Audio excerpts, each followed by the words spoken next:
Hey friends, we appreciate you, the listener, and I hope you appreciate our sponsors because they make Hansel Minutes possible. Today's first sponsor is Melissa. Are you looking to build real-time contact data validation and enrichment into your applications? Try Melissa's developer portal. You'll gain easy access to flexible APIs for global address verification, phone, IP address, email, and property and business data. Sample code and get post methods plus technical documentation are all included. Quick online payment makes rapid application development easy. Please visit melissa.com/developer or call 1-800-MELISSA.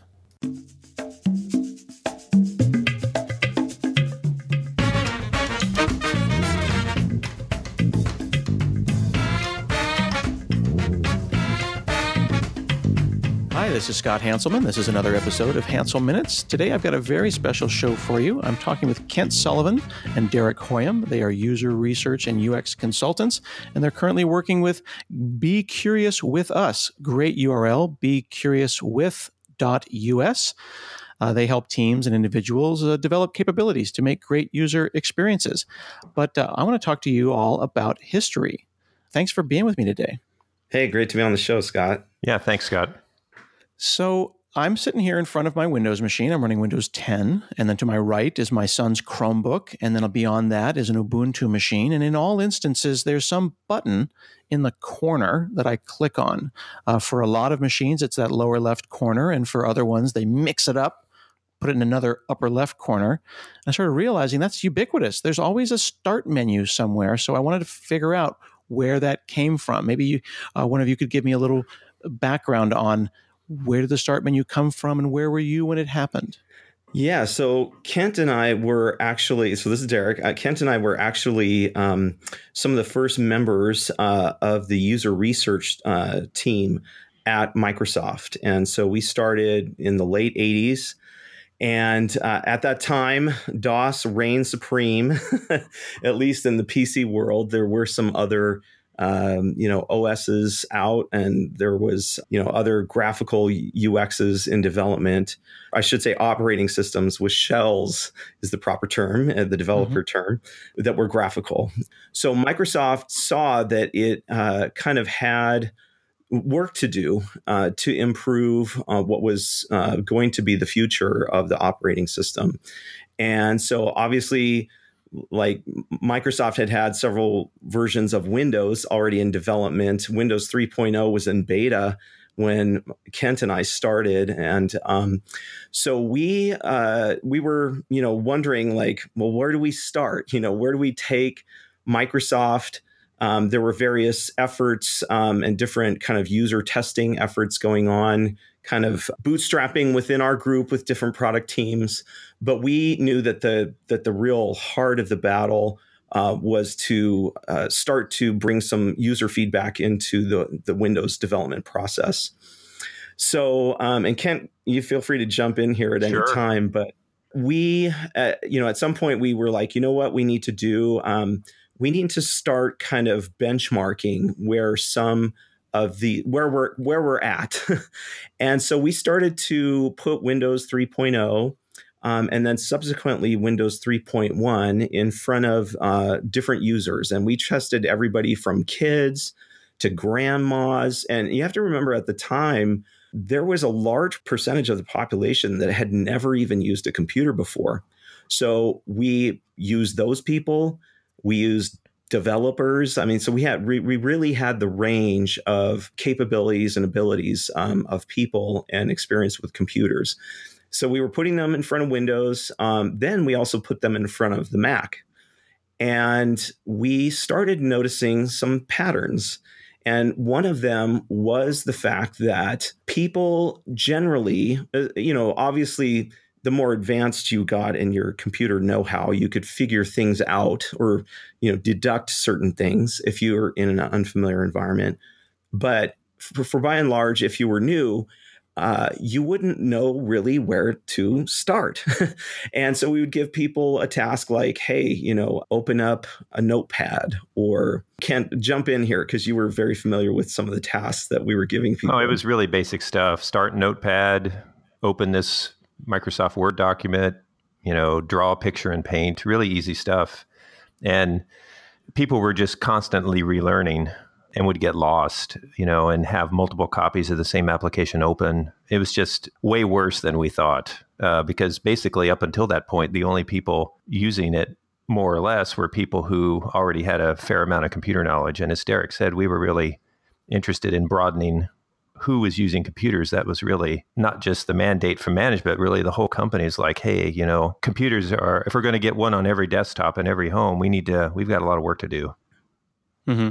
And Windows 3.0 came out in 1990, but people were thinking about windowing operating systems, long before that. But I think in all of those instances, once a window, whether it be Minesweeper or Notepad, got to be full screen, that took over. And it felt like Minesweeper was the operating system. You couldn't find your way back.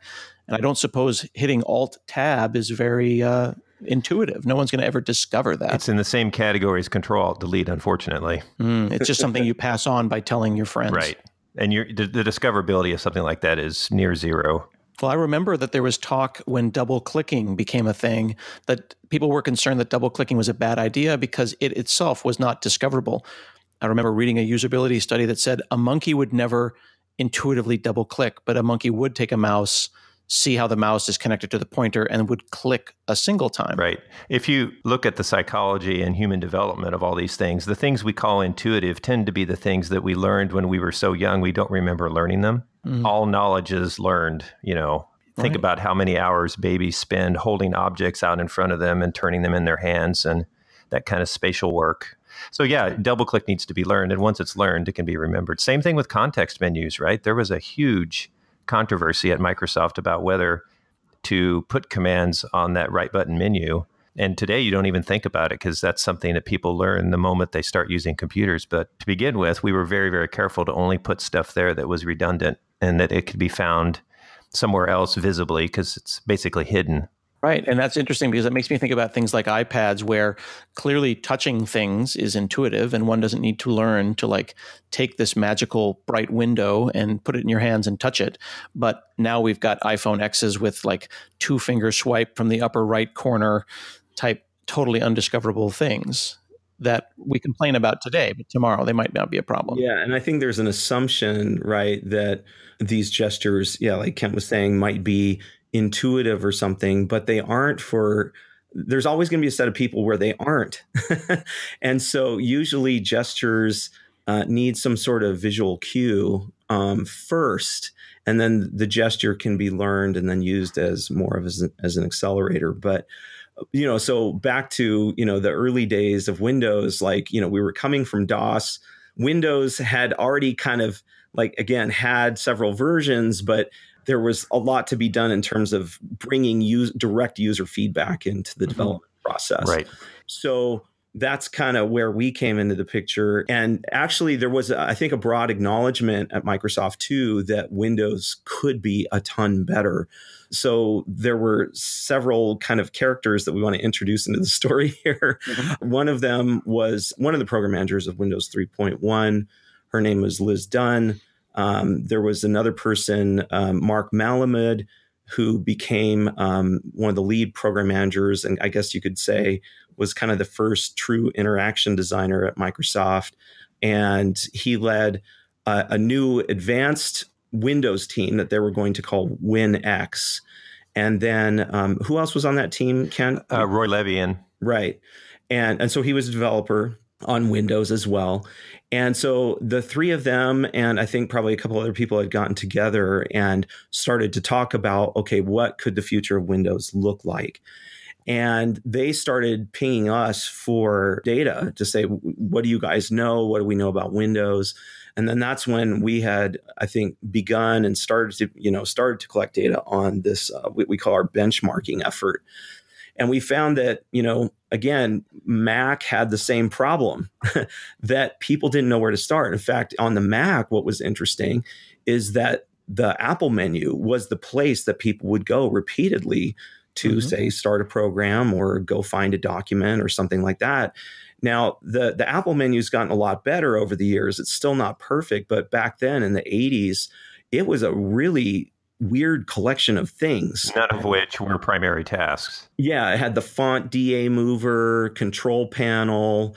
I think shutdown was always there. Yeah, setting up your printer. Yeah, printers. Yeah, stuff like that. It was really a weird collection. And we were like, wow, there's a bit of an Achilles heel there. And we were like, wow, we could definitely do this better. And I think Mark Malamud, he and some other people had done some studies of different operating systems. Like, obviously, they looked at the Star system from Xerox PARC, which was the predecessor to the Mac, that Steve Jobs had also seen, that was documented in the book, Fumbling the Future. Anyway, so he saw across these different operating systems that there was kind of a persistent thing in the UI where people could return to, which Windows 3.0 and Windows 3.0 did not have. There was this thing called File Manager and Program Manager. But if you were unlucky enough to minimize them, and there was no really good animation that told you where these things went, they would just kind of collect at the bottom of the screen under these two mysterious icons. People would generally just think they just went away. Mm-hmm. And we saw that over and over and over again. And Kent, do you want to give us some anecdotes or anything from that? It was, well, we're not cursing on this show, but it was not pleasant. And the exposing the developers to Windows of that in the usability lab was super eye-opening for them, because of course it's the same thing we see today, right? Once you know something, it's really hard to take the viewpoint of somebody who doesn't know it. So that people were just amazed that, ordinary users were having these kind of problems. But specifically, the fact that when you minimize things, they just disappear. And Windows, unlike most of the other GUIs at that point, the desktop wasn't really usable for anything. It was just a blank space. Mm-hmm. And that was a huge problem, a big opportunity that was missed. And then within Program Manager, which is where you went to start all your programs, the metaphor was multiple document interface, as it was called in those days. So it was really, really easy to get lost inside of Program Manager. Screens weren't very big in those days, right? 640 by 480. And here you were trying to manipulate 3 or 4 windows at once, potentially, mm-hmm. and they would clip each other. And then if you maximized one, you couldn't see the rest of them. It was really, really bad. Yeah. It would be worth having the listeners check out and go and Google for Xerox Star and Xerox PARC's operating system. And you'll note that there is a persistent text box across the top. It's not a menu. It's not a start menu. It's not a persistent menu bar. It's just basically, it's almost like the Cortana text box. But you couldn't minimize things. You could move them around. But in early 1980, 10 years before Windows 3.1, they were putting stuff on the desktop. So I think that your point about that being a missed opportunity was significant. One other thing I wanted to point out and see what you thought about was that the science itself of usability was developing kind of in the mid to late 70s at IBM. And it wasn't until the 80s really that people were doing usability studies. So you're only 10 years into this burgeoning science, aren't you, at this point? Yeah, that's a good point. Really credit to Bill Gates for having the vision that he knew he needed to do something, and he knew that he needed to bring people in to do it. So he turned to different people in the company, and one of the people that really got interested was a guy named Tandy Trower. Mm-hmm.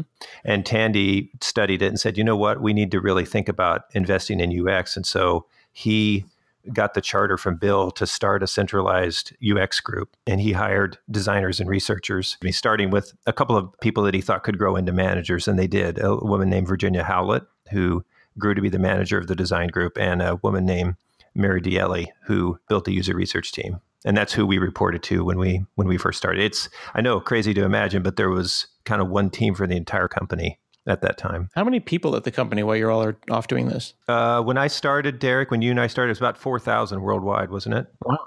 Yeah, I would say it was like 2,500. Yeah, 4,000, somewhere in there. I think it was around 2,500. There might have been maybe 4,000 on the outside because of international, but domestically. Yeah, domestically, there was about 2,500 people on Microsoft. So a big number, but not completely impossible to know most people. For sure. Yeah, we could walk down the halls and, Bill would walk by or Steve Ballmer would walk by and you'd say hi, and, over time you could see them enough that they might recognize your face, kind of thing.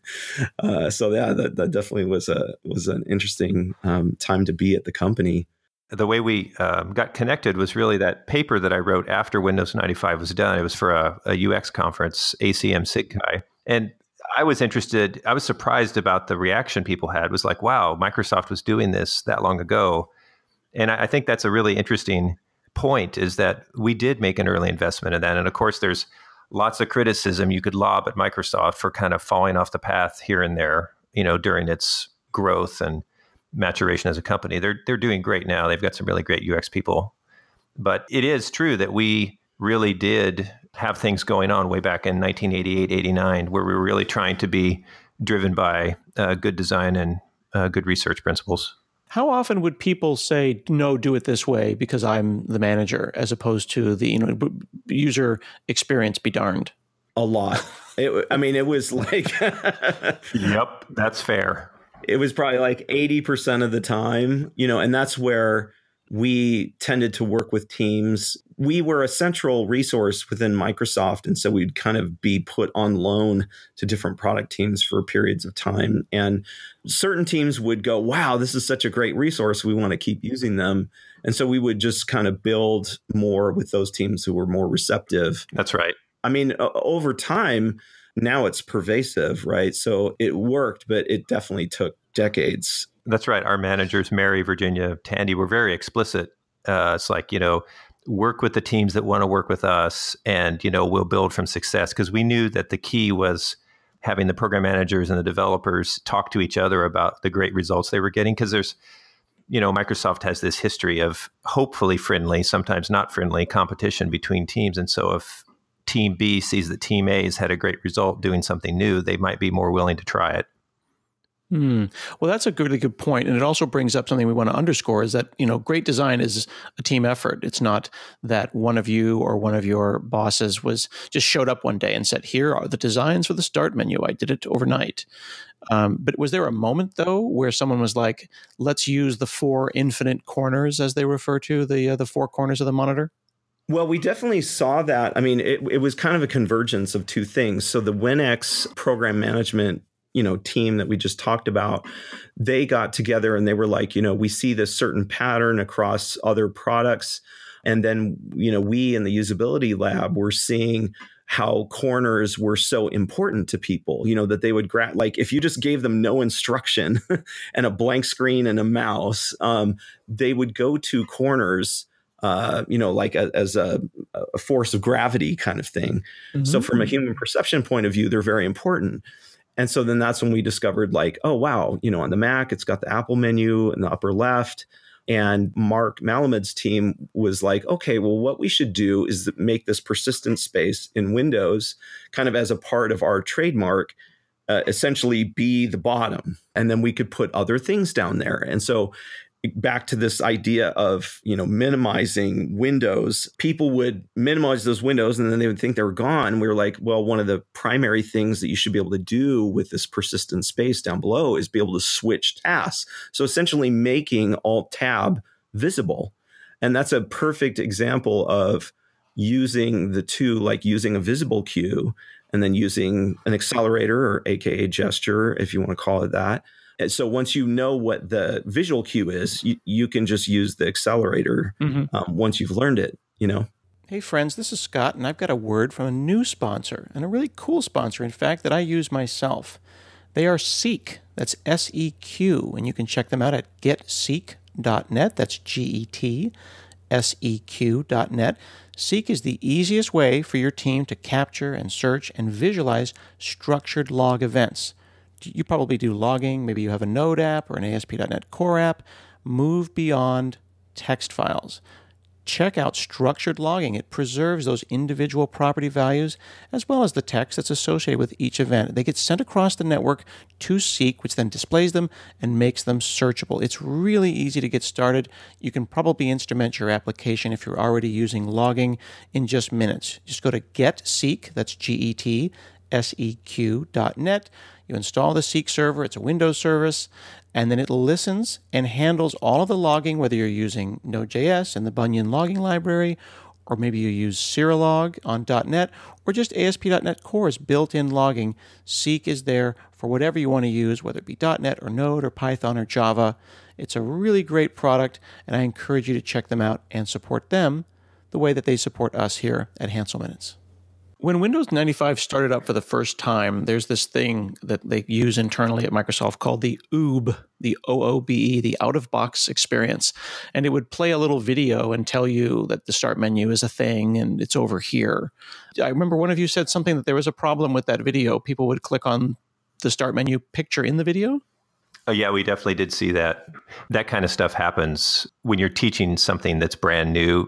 People have a hard time often differentiating the thing from talking about the thing. And that's just something that you like. What do? Did you solve that problem, or do you make a giant arrow, like start in the center of the screen and then point down to the corner? Well, in fact, one of the mitigations we did do that got a little bit of laughter, I think, from people, but it was effective, was the bouncing animation that would come out from the right side along the taskbar when you first started and pointing out the start menu. So kind of embedding that in the product rather than having a separate pop-up window that might confuse people because there's two pictures of the same thing on the screen. Are things like that considered poor form, or is that appropriate UX? Yeah, I mean, great UX, sometimes you get lucky and it's just totally obvious and there's zero trial learning. And we realized that we were making such a huge change from what people had before that we were aiming for what I would call one trial learning. Once you understand what it is, you don't ever forget it and it makes sense from then on. And that's really what we were aiming for. I see. So it's not necessarily it's not impugning the idea as bad design because you have to teach them that once. Right. It's changing, everything about how you use Windows. If you were a Windows 3 user, right, everything looked different on Windows 95. Program Manager was gone. File Manager was transformed into Windows Explorer. So for those people, we did the testing, right? So we saw that for computer novices, for example, trying to find a program in the first place and start it took on average like 11 minutes. It was so incredibly painful. And then when we got the start button up and running, even without the animation, depending, there's variability because different people who'd never used a computer before obviously had some challenges with the mouse, potentially things like that. But it was down around 2.5 minutes to get started the very first time, which we thought was completely reasonable. I'm curious, culturally, is the start menu on the lower right corner in a right to left language society in like Arabic countries? I think it is. It's been a long time since I've looked at a right-to-left UI. Derek, do you remember? I don't remember. I think it is, Scott. I'm curious if that scratches your itch and makes you wonder, like, why that corner? Because I think it's now so ubiquitous that in Windows 10 it's always on the lower left corner. But I'm curious if that was something you remember coming up. Definitely, right to left language did come up. Maybe more so in those days. There was the applications group, right? That's how Microsoft was organized. I know they were talking about it extensively in the context of things like Word and Excel. One thing I wanted to mention about the corners is we had a really brilliant guy in our user research team, a guy named Marshall McClintock. And when we started seeing this pattern of the corners, he was very quick to educate us all about Fitts law, FITTS, which talks about the speed to acquire a target, right? It has to do with acceleration and seeking and all that sort of stuff. But that's where this idea of infinite corners comes from, is you can slam the mouse as fast as you want into a corner and you can't overshoot it. And so that's another reason why the corners are such powerful places to put things, is the accuracy you have to use to get there is very low. And so it doesn't take you out of the flow of whatever else you might be trying to get done. Interesting. I will put some of these things in the show notes, but I'm looking at a screenshot of a Windows XP desktop that is Arabic. And in fact, the start menu is in the lower right corner. So now I'm going to have to go and do a little research myself and find out if that is still the case in Windows 10. Yeah. Yeah, that's interesting. Yeah. Yeah. And back to some Microsoft history, too. So about the time that we were working on these issues, well, particularly with the start menu, Microsoft had kind of formalized this WinX mythical product and turned it into a thing called Cairo. Codename. And that, codename Cairo. And some very lucky few people at Microsoft probably still have the T-shirt. And Mark Malamud was the head of essentially the UX team for Cairo. And it was going to essentially merge a bunch of different technologies. So I think at the time that they made a codename for it, it was going to be based on the Windows NT code base, which was pretty ambitious, given that Microsoft's entire, millions of lines of code was all 16-bit legacy code. And then they wanted to build this advanced UI on top of it. And then also it was going to have some sort of database as the file system kind of thing, which is even kind of being bandied about these days too, like from Oracle and other companies. And anyway, so that was the idea behind Cairo. And so Cairo was going along and doing some really amazing things with regard to the user interface. But as things got scheduled out, they saw that the timeline was kind of too long to be able to, keep the pipeline flowing for both revenue and just delivering products that people want. And so they created another product that they codenamed Chicago, which was not as far away. And that became known as Windows 95. Right. And that's where Kent got placed on the Windows 95 team as their main user research guy. Then a woman named Jill Rojek and I got placed on the Cairo team as the user research people on the Cairo effort. So we were working on two parallel, essentially, code bases, but trying to share some common user interface ideas that had been spearheaded by the Cairo team and the WinX team. So one of the things that became controversial was the word start and whether or not it was okay to put the word start next to the Windows logo, because guys on the Cairo team or people on the Cairo team thought that, the Windows logo should stand on its own, right, as a representation of the brand. Oh, right. It looks like the company is Start. Right, right. But what we were seeing in the user research lab, and kind of back to what you guys were talking about these animations, we were trying different animations to point people to the Windows button. And sometimes they would get it, sometimes they wouldn't, and we couldn't rely on it. So although it was working, it wasn't perfect. And so I was a huge advocate. Honestly, I was the one that was kind of talking to Kent, I think every other day, have they put the word start on the button yet? Because Chicago was going to ship first. So Kent, do you want to talk about that? Yeah, I mean, it was just really a matter of what's the priority here. And we decided the priority was making sure people could get started. Like immediately. Immediately, right. And just really take that out of the equation where, people are having to fumble around. We didn't want that to be their first experience. Again, thinking about the novices in particular, because we were trying to expand the market. And we're like, so what if it says start, it's fine. And you see what's happened, of course, over time. We've been able to remove that because it's now something people worldwide just kind of know what the deal is. And it doesn't need to be there as sort of a redundant cue, if you will. Yeah, interesting. Now, this actually speaks to something that I think is super important that you mentioned to me before when we were preparing for this show, which is that really good user research is managing your influence, and your job as the user researcher isn't to advocate for the company. It's to be the voice of the user. This is a perfect example where you went up against marketing and branding and everyone to say, no, it says start. It doesn't say Windows in the corner. It should say start. Yeah. And we had really clear empirical research. We had video evidence, and timing data that showed if we gave this, this task list of things to do with a version of Windows that didn't have the word start next to, the Windows logo, and then one that didn't, the people that had the word start could do it twice as fast, 3 times as fast. I forget what the numbers were exactly, but it literally was within 30 seconds, people could find the button, get started, and be on their merry way and complete all the tasks that we had given them. And this was the same task list that Kent was using on the Mac and other things. And when we saw that repeatedly, we're like, it's undeniable this is working. This is science at work.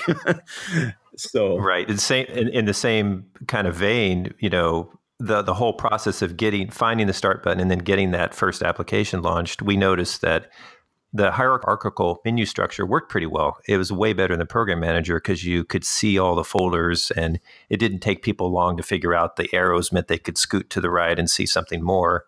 But people would fall off the menus because, again, remember, people were brand new to the mouse. And so I can't remember if we were able to get the code into the very first shipping version of Windows 95, or if it was a quick follow-up we did where we were able to relax, how do you want to say, the hit target, I guess, for the the menu so you could you could wander a little bit and the menu wouldn't close on you anymore. Yeah, and so just to clarify some history too, so Kent was working with a program manager on the Windows 95 team, aka the Chicago team.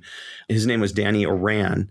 And so if you do searches on, the start button and who created, Danny Oran's name really comes up as the main, hit target. But the interesting thing is there was a lot of us, and I want to give really shout out to Mark Malamud, who really the design came originally from him with influence from the user research team. And so there were many people. So you can't really point to one person. There were many people involved. And I think that that's part of the hallmark of arriving to great designs is that you can't just rely on what sometimes we call a big brain like a Steve Jobs to just pluck it out of thin air and then everybody worships it as the best idea ever. Like if you really want to repeatedly deliver great products into the marketplace, it has to be a team effort, and B, it has to be backed by real user data. And that takes a team to really pull that off. Yeah, definitely. Well, I really appreciate you both chatting with me today. This was fun. Thanks. Yeah, this was great, Scott. Thanks for having us. I'm going to put a lot of these things we talked about in the show notes, including an article that The Verge did on the Start menu in 2016. And I want to make sure that folks check out becuriouswith.us, and you can connect with Kent and Derek. All right. Thanks so much. Thank you, Scott. Thanks. This has been another episode of Hansel Minutes, and we'll see you again next week.